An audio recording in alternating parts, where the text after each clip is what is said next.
berdasarkan hadis Nabi SAW merintahkan sahabatnya untuk menyebutkan Aisyah berihram dari Tan'im. Ya. Tan'im itu adalah keluar dari negeri haram. Ya. Kalau penduduk Makkah dari Makkah, yaitu dengan catatan dalam riwayat lain itu adalah keluar dari area yang tanah haram. Baru mulai dia ihram. سبيل الدموع سبيل مريح تنهد يا صاحي كي تستريح وغص الدعاء الخفي الصريح يسعك الفضاء.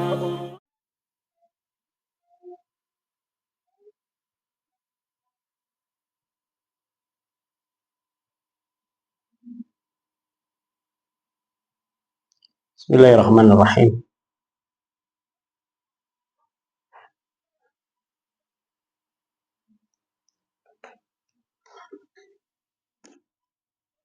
Assalamualaikum warahmatullahi wabarakatuh.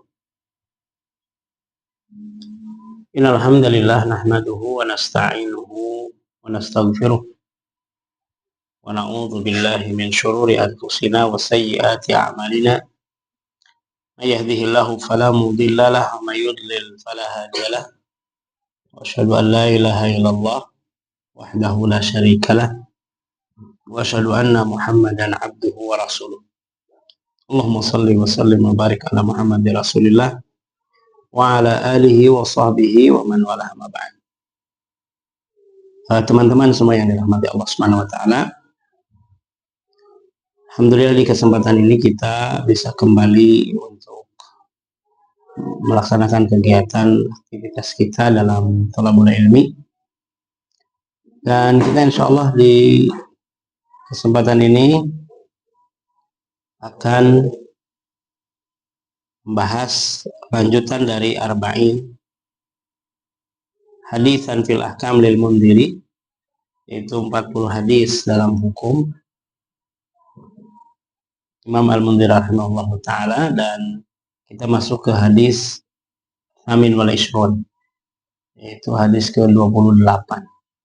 Yang sebelumnya di hadis ke-27, di situ pembahasan tentang hukum yang Allah tetapkan dalam kewajiban Islam ini, yaitu hukum tentang haji. Di situ dan disebutkan beberapa persyaratan berkaitan dengan haji. Disebutkan di dalam hadis yang sebagian ulama menyebutkan sahih, dan riwayat Ibnu Majah yang sebagian menyebutkan dhaif.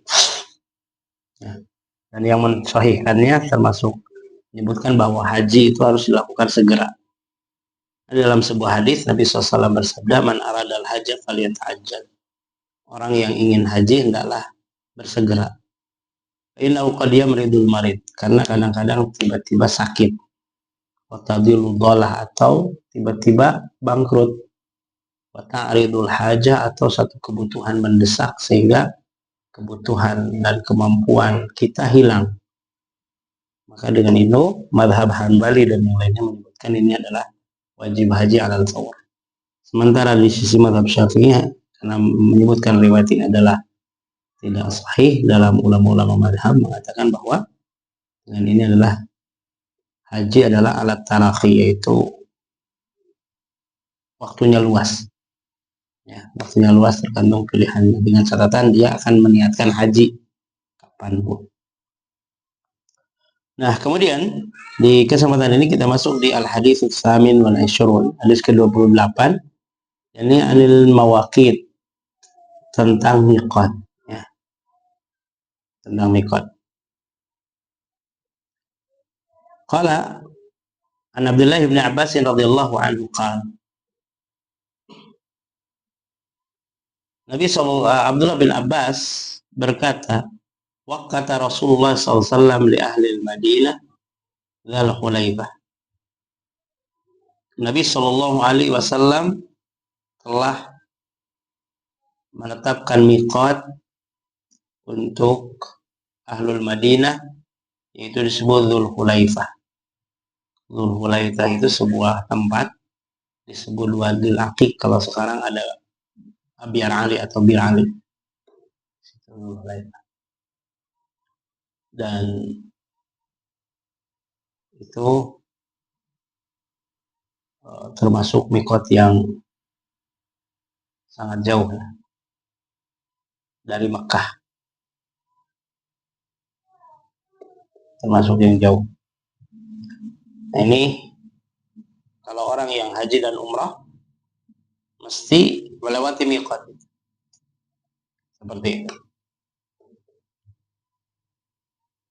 Ini bagi orang yang melewati Madinah. Maksudnya dari negeri manapun, ketika dia lewat Madinah, jalur Madinah atau sekitarnya, maka mikotnya adalah dari Dzulhulaifah, Wadil Aqiq. Kemudian wali ahli Syam, bagi penduduk Syam, maksudnya apa, yang jalan melewati Syam. Melewati ya, Syam itu meliputi Palestina, Urdun, Suriah, Syam, wilayah Syam. Yang melewati tempat tersebut, maka dia harus melewati Al-Juhfah. Dan Juhfah ini dikenal sekarang dengan kata Robig, itu Qaryatul Robig, satu perkampungan disebut Robig. Dari mulai situlah apa, miqatnya. Kemudian wali ahli Najd, adapun bagi penduduk Najd, Qarnul Manazil, yaitu apa, Qarnul Manazil. Qarnul Manazil itu dikenal hari ini dengan Sailul Kabir.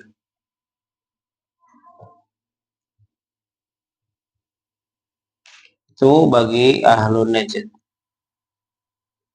Kalau wali ahli Yaman, dan bagi penduduk Yaman, Yulamlam atau disebut Yalamlam, disebut pula dengan kalimat Sa'diyah. Ini masyhurnya hari ini. Kalau Nabi SAW menyebutnya adalah Yulamlam.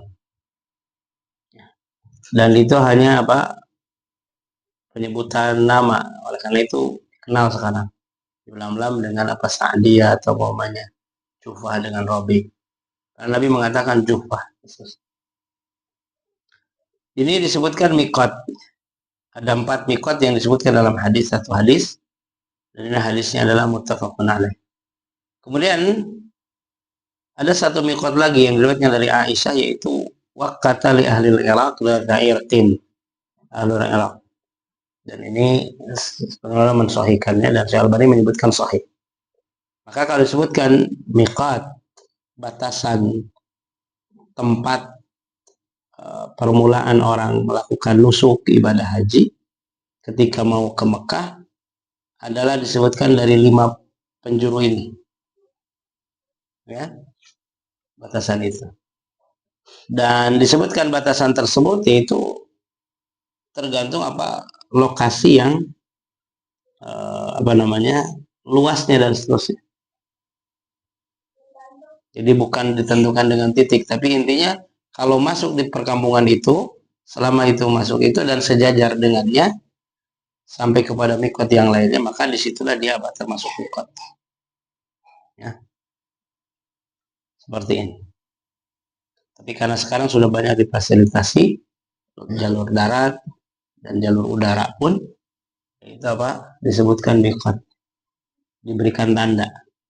Ini sudah mulai batasan, mulai ibadah haji dengan ihram, membaca talbiyah, gitu.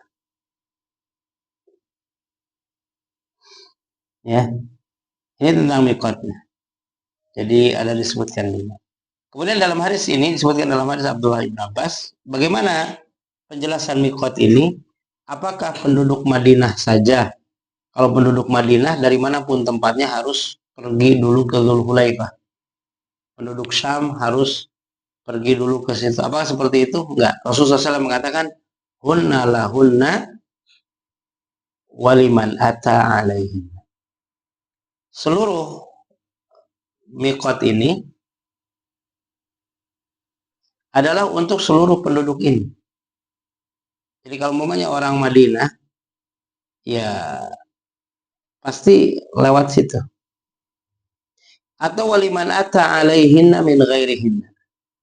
Atau orang yang melewati itu walaupun bukan dari negeri itu. Orang Madinah umpamanya dari negeri Syam, dia berangkat haji, ya maka dia harus tidak ke Juhfa, tapi tidak ke apa?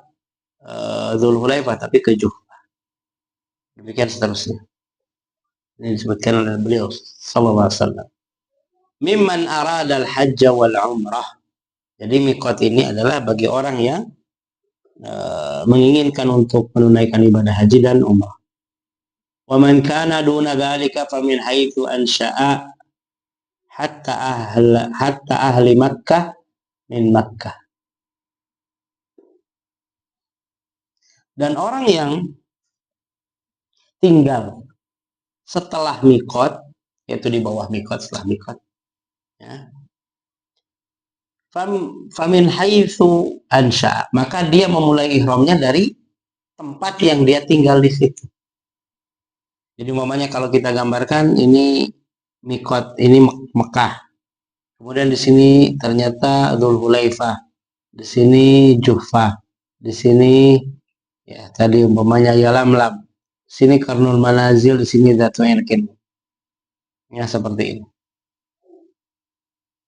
Nah, man aradal hajja wal umrah, orang yang ingin haji dan umrah menuju Mekah ini, ya, maka inilah miqat yang harus dia memulai dia untuk berhaji dari sisi tempat, ya. Wa man kana duna dzalika famin haitsu ansha, orang yang ternyata tempat tinggalnya setelah miqat menuju Mekah. Berarti kan apakah dia harus muter lagi ke miqat? Maka Nabi mengatakan enggak. Itu diberikan kemudahan orang yang tinggal, ya, walaupun umpamanya 1 senti atau pas habis, kemudian dia tinggal di situ, atau umpamanya sudah dekat ke Mekah, maka dia ihramnya dari tempat dia tinggal. Ketika dia bertolak untuk menunaikan ibadah, maka dari situlah dia ihram. Kata Nabi SAW, hatta ahli Makkah min Makkah, sampai penduduk Mekah, berarti harus dari Mekah saja di situ. Makanya di situ kalau umpamanya dari sisi hudud haram, maka keluar dulu. Berdasarkan hadis, Nabi SAW merintahkan sahabatnya untuk menyebutkan Aisyah berihram dari Tan'im. Ya. Tan'im itu sudah keluar dari negeri haram. Ya. Kalau penduduk Makkah dari Mekah, yaitu dengan catatan dalam riwayat lain itu adalah keluar dari area yang tanah haram. Baru mulai dia ihram. Tapi ketika memang dia di situ penduduk Mekah asli, berarti dia berihram dari tempat dia tinggal di situ. Walaupun dia di dalam tanah haram, karena dia seumur hidup di situ tinggal di tanah, maka mulailah melaksanakan ibadah haji.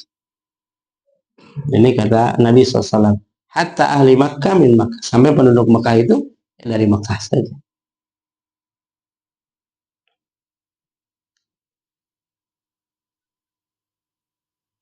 Maka dengan ini barang siapa yang menuju Mekah tujuannya ibadah, maka tidak boleh melewat tujuan ibadah di sini atau tujuan umrah atau haji.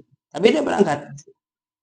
Maka kalau memang niatnya sudah ke situ, maka tidak boleh melewati miqat ini tanpa ihram. Seperti itu. Padahal dia ingin ibadah, kemudian dia naik aja, nanti aja di situ meniatkan labbaik Allahumma, kalau sudah masuk ke kota Mekah mendekati hotel, nggak bisa.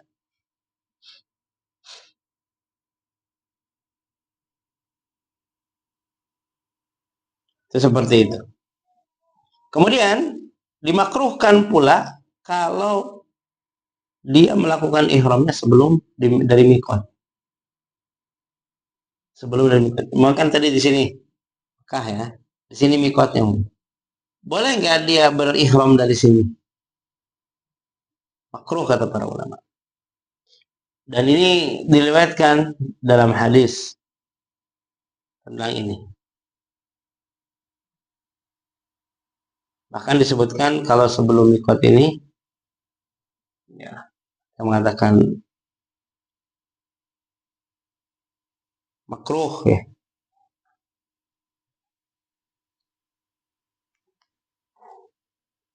Ada yang mengatakan apa? Tidak.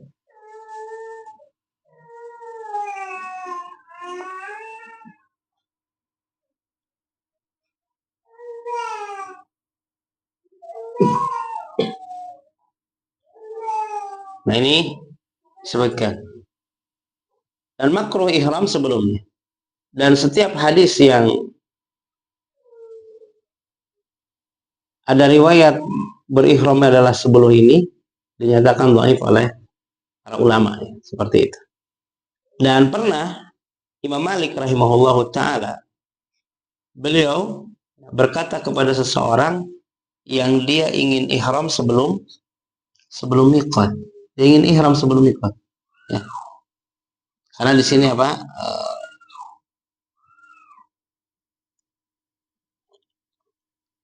Kadang-kadang orang itu ada was-was. Jadi kalau di sini ada miqat ya. Kemudian dia kalau ihram dari mikot was-was, begitu sampai mikot dia melewati mikot tapi ihramnya tidak pas gitu kan, seperti itu. Banyak khawatir was. Sehingga apa? Dia mutusin ihram sebelum mikot. Apa kata Imam Malik? La taf'al. Jangan kau lakukan itu. Fa ini akhsha 'alaikal fitnah. Aku khawatir kamu terkena fitnah. Ya. Faqala, orang itu berkata, wa ayu fitnah fi hadhihi. Akan terkena fitnah apa dalam mulai? Kita kan cuma ini mikot, kita memulai dari sini kan biasa aja.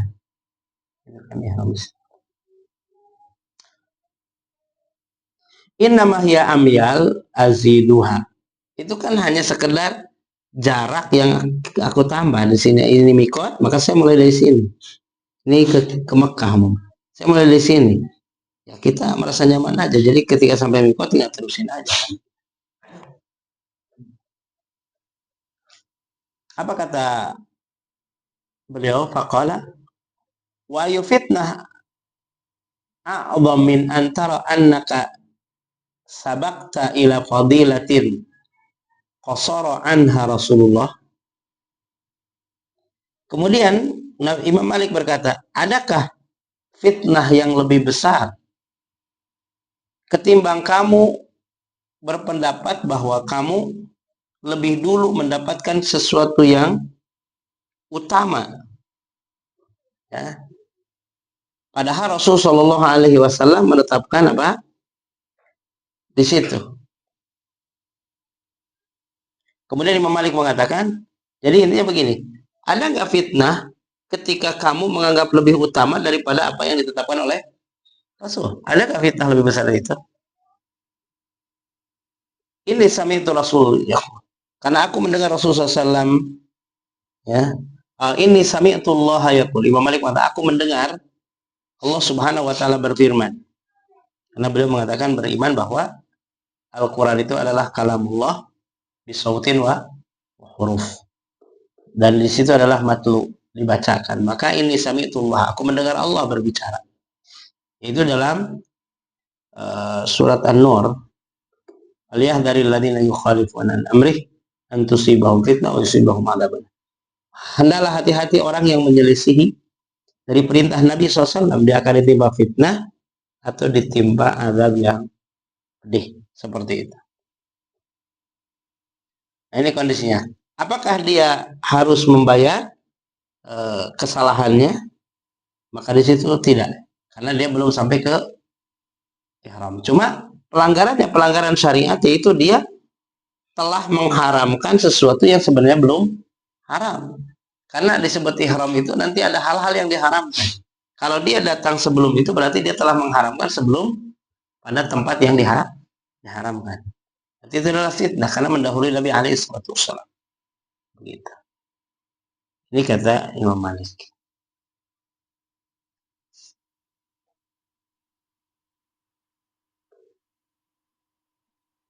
Nah, kemudian Bagaimana kalau melewati mikot tapi tidak ihram? Sebagian ulama mengatakan itu dia membayar dam, membayar apa? Kafarah, situ kafarat yang ditentukan pada saat itu. Itu dengan menyembelih apa? Kambing atau yang lain. Bayar dam. Tapi sebagian ulama mengatakan tidak. Tidak perlu bayar dam ketika orang seperti itu.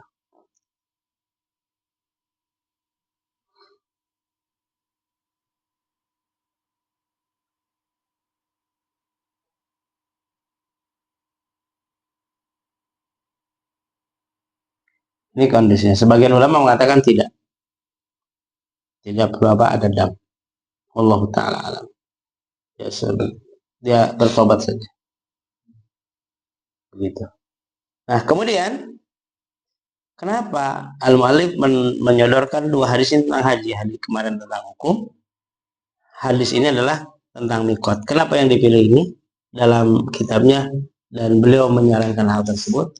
Ikhwah, satu faidah yang ingin saya sampaikan sini, karena mikot itu adalah disebut mikot itu adalah awal baik tempat ataupun waktu orang memulai nusuk haji. Jadi apa yang akan dilakukan di awal di situ. Sehingga ketika disebutkan mikot, maksudnya apa? Sesungguhnya sesuatu ada batasan ketetapan dari syariat. Maka mikot itu ada dua. Ada mikot zamani, ada mikot makani. Kalau mikot makani ini yang disebutkan dalam hadis ini. Adapun mikot zamani, yaitu yang disebutkan di dalam Al-Quran, ya. Yas'alunaka 'anil ahillah qul hiya mawaqitu lin-nasi wal hajj. Mereka bertanya kepadamu tentang hilal. Katakanlah itu adalah waktu manusia untuk haji, waktu manusia dan waktu untuk haji. Maka disebutkan al-hajju asyhurum ma'lumat. Ibadah haji itu ya, bulan-bulan yang masuk kepada bulan haji itu adalah pada bulan-bulan yang sudah diketahui. Ya. Bulan apa saja? Dikatakan, diriwayatkan dari Abdullah bin Umar, asyhurul hajj Syawal wa Dzulqa'dah wa asyrun min Dzulhijjah. Abdullah bin Umar mengatakan bahwa waktu haji itu adalah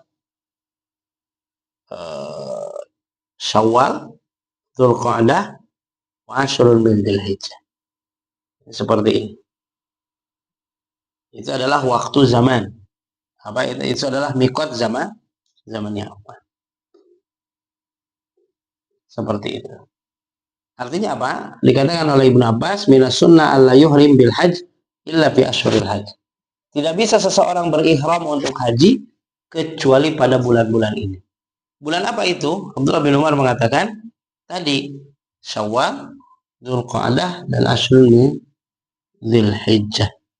Nah, dari mikot tempat tersebut dia bisa berihram untuk haji. Jadi momennya tiba-tiba bulan Syawal. Ya, kita datang ke situ setelah Ramadan ya.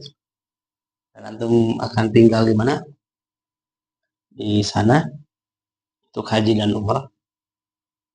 Maka pada saat itu antum boleh memulai ihram untuk haji.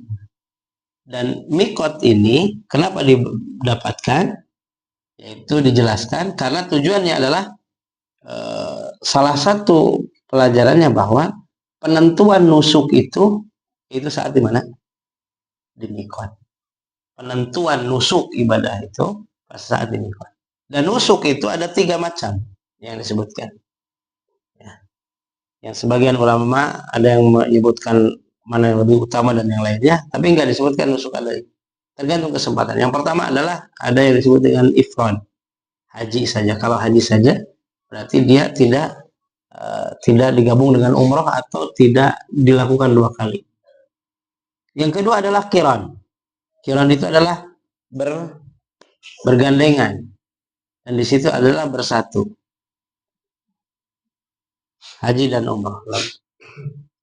Yang ketiga adalah yang tamattu. Kalau tamattu berarti dia apa? Melakukan ihram di bulan-bulan haji untuk menunaikan haji.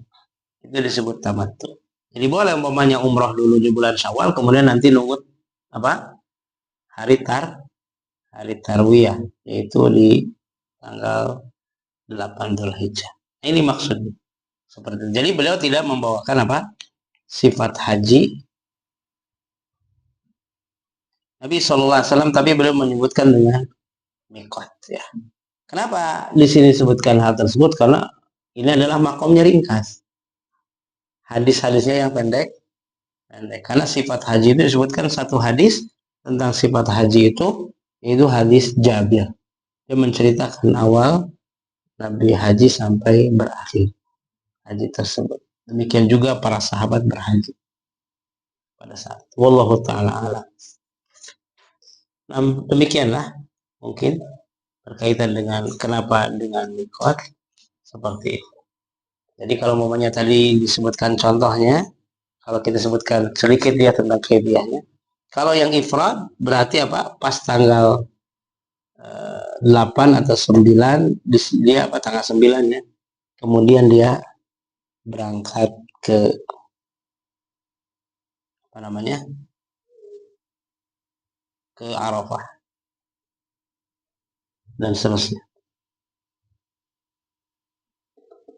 Jadi antaranya.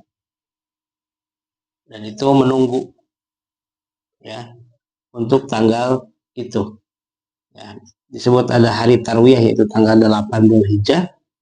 Kemudian berangkat menuju apa? Menuju perjalanan ke Mina seterusnya. Setelah dalam kondisi ihram untuk haji. Kalau umpamanya tamattu berarti selesai dulu apa? Selesai dulu umrohnya. Berarti tahallul dan ini bebas. Kemudian menunggu apa? Menunggu tanggal 8 untuk ke Mina menunaikan ibadah haji. Tanggal 8 sampai selesai haji tanggal 12. Tanggal 10 sampai tanggal 12 apa namanya mabit di Mina. Seperti itu. Dan di sini hadis ya Jabir itu panjang ya, tentang hal tersebut dan bagaimana para sahabat. Ya kalau kiran berarti apa? Dimulai ihram untuk umroh dan haji dibarengkan dan selesainya menunggu terus dalam keadaan ihram berbulan-bulan ya. Dan apa namanya? Selesainya bersama haji tahallul. Adapun ifrad ya menunggu nanti aja menuju Arafah minimalnya, kemudian setelah itu menunaikan ibadah haji. Wallahu taala alam. Itu adalah gambaran tentang kita berangkat haji, dan kita tidak membahas tentang apa yang dilewatinya setelah itu. Kita hanya menyebutkan itu adalah permulaan orang menunaikan haji adalah dilihat dari miqatnya, maka disimpanlah hadis ini untuk hal tersebut. Wallahu taala alam. Demikianlah kajian kita tentang miqat haji ini. Mudah-mudahan Allah berikan rezeki kita yang belum haji untuk bisa berhaji. Wallahu a'lam. Terima kasih dari doa yang mulia yang bermanfaat. Baik, kami membahas sesi tanya jawab. Jika ada yang bertanya, kami silakan.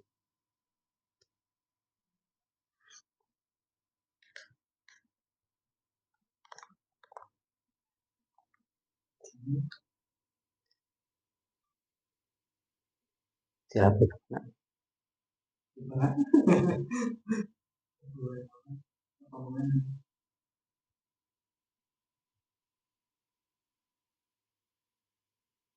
Tidak ada. Kalau tidak ada pertanyaan, cukupkan saja pertemuan ini dengan doa otomatis. Subhanallah.